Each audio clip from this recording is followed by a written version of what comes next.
মুখ্যমন্ত্রী doctor Himanta Biswa Sarma Facebook লাইভে একাধিক গুরুত্বপূর্ণ ঘোষণা করেছেন। তিনি জানান, আগামী ৬ ও ৭ আগস্ট নিযুত ময়না ও নিযুতবাবু প্রকল্পের আবেদনপত্র বিতরণ করা হবে।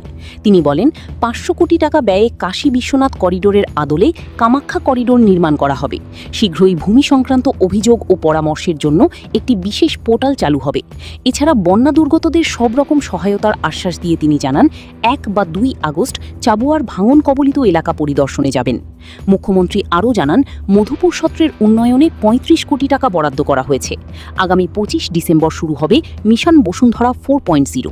পাশাপাশি ৫০,০০০ যুবক যুবতীকে CAAA প্রকল্পের সুবিধা দেওয়া হবে এবং লাচিত বরফুকনের জীবন নিয়ে একটি হিন্দি চলচ্চিত্র নির্মাণের পরিকল্পনার কথাও তিনি জানান।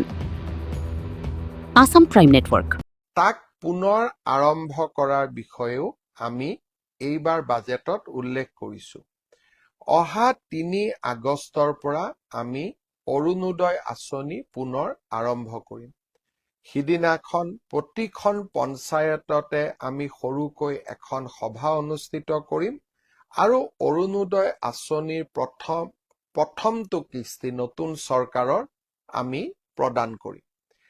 ঠিক তেনেকৈ ৬ আৰু ৭ আগষ্ট তাৰিখে ইতিমধ্যে আমাৰ কলেজসমূহত নামভৰ্তিৰ প্ৰক্ৰিয়া সম্পূৰ্ণ হৈছে।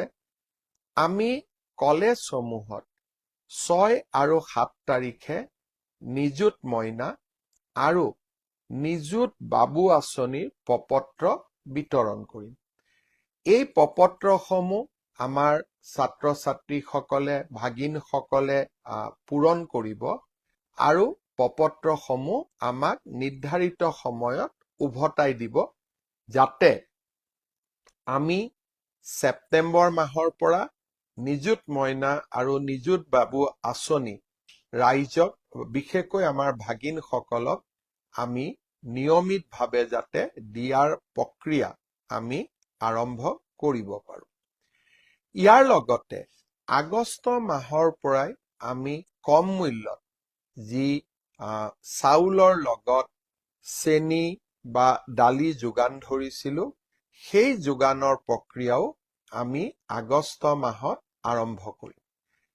ঠিক তেনেকৈ স্নাতক ডিগ্ৰী পাছ কৰাৰ পিছত এবছৰৰ বাবে আমি যি জীৱন প্ৰেৰণা আঁচনি দিয়াৰ আমি প্ৰস্তাৱ কৰিছিলোঁ, দুমাহমান ছাত্ৰ ছাত্ৰীসকলে পাইছিলে, বাজেট নোহোৱাৰ কাৰণে বন্ধ হৈ আছিল।